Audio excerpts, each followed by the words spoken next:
सुबह का समय था। गांव के सरकारी स्कूल की टूटी फूटी इमारत में घंटी बजी। बच्चे शोर मचाते हुए कक्षा में आ गए।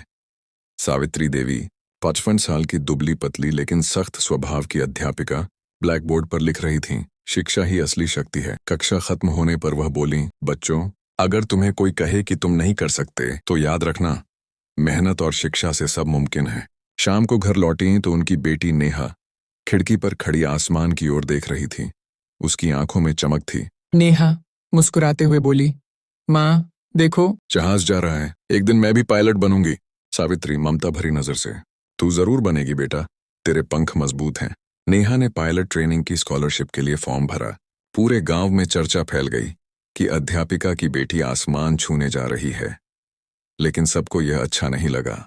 गांव का दबंग विधायक विक्रम मलिक अपने बंगले पर बैठा था। उसके चेले ने खबर दी।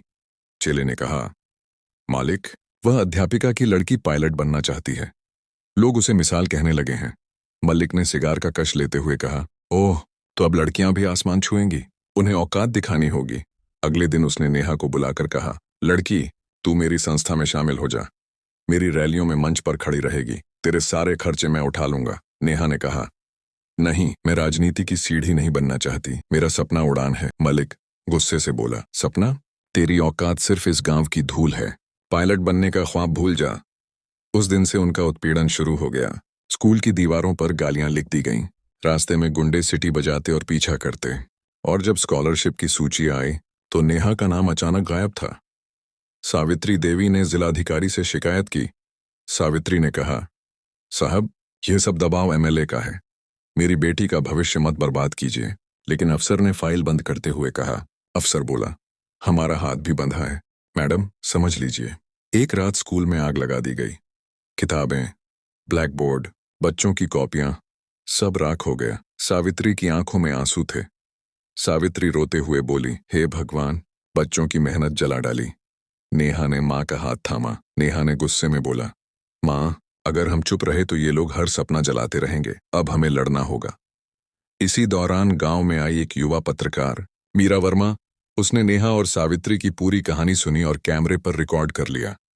मीरा ने कहा, तुम्हारी कहानी मैं पूरी दुनिया तक पहुंचाऊंगी, डरना मत। वीडियो सोशल मीडिया पर डाला गया। हजारों लोग लिखने लगे, हर बेटी को उड़ने का हक है, एमएलए की गुंडागर्दी नहीं चलेगी।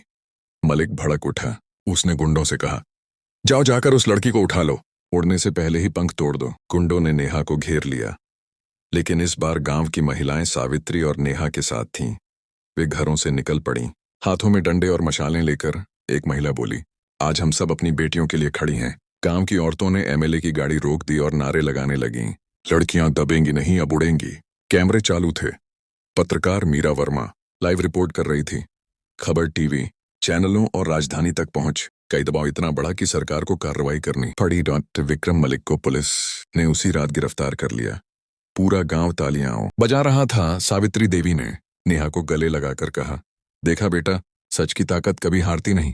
कुछ महीनों बाद दिल्ली के हवाई अड्डे पर नेहा अपनी पहली ट्रेनिंग फ्लाइट के लिए तैयार खड़ी थी। वर्दी में वह चमक रही थी। नेहा ने मां से कहा, मां, आज मैं सिर्फ अपनी नहीं, हर उस बेटी की उड़ान भर रही हूं जिसे दबाया गया है। सावित्री की आंखें भर आईं। सावित्री बोली, जा बेटा, आसमान तेरा है। नेहा का विमान उड़ान भरता है। भीड़ में तालियां गूंजती हैं। मीरा वर्मा कैमरे के सामने खड़ी होकर बोली, यह कहानी सिर्फ नेहा की नहीं, यह हर उस लड़की की है जिसे कहा गया कि उसकी औकात 4 दीवारों तक है। याद रखिए, औरत जब उड़ती है तो समाज की सोच भी उड़ान भरती है। गांव में नया स्कूल बना। उसके दरवाजे पर बड़ा बोर्ड लगाया गया, सपनों को उड़ान देने वाला विद्यालय। नेहा आसमान में उड़ान भरती रही। सावित्री बच्चों को पढ़ाती रही। और गांव की औरतें अब किसी भी जुल्म के सामने चुप नहीं रहती।